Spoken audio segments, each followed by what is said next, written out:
have 4 sisters and 2 brothers, so a fairly large family. Went to a little school called the Blytheswood Public School, obviously grades 1 through 8. And because of where we lived on the west side of Highway 77, just north of Leamington, that put me into Kingsville High School. And so I graduated from Kingsville High School.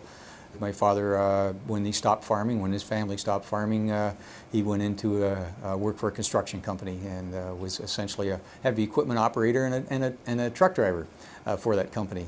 Although through my teenage years, because he was in the construction business or worked for a contractor, he got me into that business. I finally came to a decision that I wanted to get into the construction world, or perhaps the engineering world.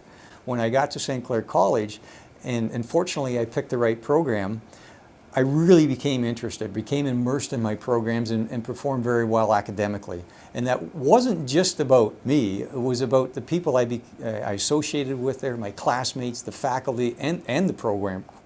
It's one thing to learn about surveying, for example, in the classroom. It's another thing to go to a surveying clinic or camp, which we did in the I think it was the last semester of civil engineering. So we finally got to apply what we had been learning for the last 5 semesters. Either the 4th or 3rd semester of the construction technician program, college faculty had decided that it was time they offered something better, and that something better was civil engineering.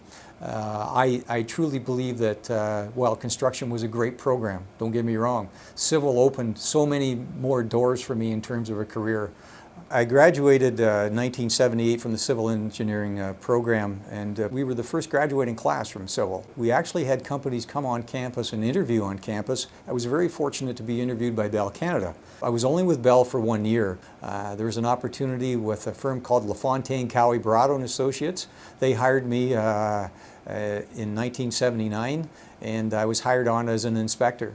On one of those projects with LaFontaine, Cowie, Barato and Associates in the town of Essex, which was a sewer separation program, there was a posting in that community for the Director of Public Works and General Manager, Secretary Treasurer of the Public Utilities Commission, so a very broad role. I applied for it at the time and was very fortunate to land the role.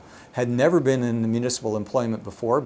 Wanting to perhaps move up in the world, I then took a job at Lincoln Hydro in the Niagara Peninsula as really their first general manager. From there, came back to the Essex PUC, who had an opening, somehow needed to gravitate back to Essex County, and landed a role back at the Essex PUC, this time not as their Director of Public Works, but only as their General Manager, Secretary Treasurer. I spent some time there and then landed a role at the LaSalle Hydroelectric Commission. 2 years into that role, Bill 35 came along, and Bill 35 was about restructuring the hydroelectric business in Ontario. I was a key contributor in taking 4 hydroelectric commissions in Essex County and merging them into one. 2005, Enwin Utilities or the Windsor Utilities came calling, and wondered if I'd be interested in taking a role in the water operation at Windsor Utilities. Took a long time to consider, and finally agreed to join them. 2008, I was asked to take on the role of General Manager of the Windsor Utilities Commission, as well as VP of Hydro Operations for Enwin Utilities.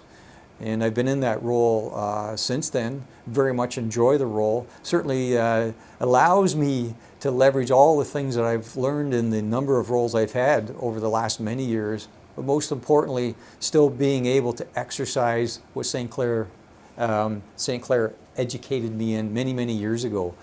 Here at Enwin and the Windsor Utilities Commission, we're very fortunate to have a vast number of St. Clair College graduates. And their roles here at Enwin range from executive level roles or positions to finance, to IT, to power linemen in the field, to water operators. At the end of it, each day I get to go home to my wife Erin and our children, Nicholas, Kyle, and Kristen. My wife Erin is involved with an international company in terms of placing foreign students into local educational opportunities. So it fits her very well because she's a very personable person. She's very much involved with her church as well, and has actually done a couple of trips to Haiti to help out people there. Our youngest child is Nicholas, who will be 11 shortly, and keeps us busy in sports. He's old enough now where he can actually skate with me, so it was a little humbling to have my son out on the ice with me, and I think he can outskate me now. Both Kristen and Kyle are enrolled at St. Clair College in the marketing program and the medical program as well, and they look forward to graduating and landing positions in the world, which I have no doubt that they will, because again, St. Clair will provide a great foundation for both of them. I think we all recognize that education provides us with a foundation. The rest is up to us, and the real learning probably begins once we graduate and land in whatever career we are going to land in.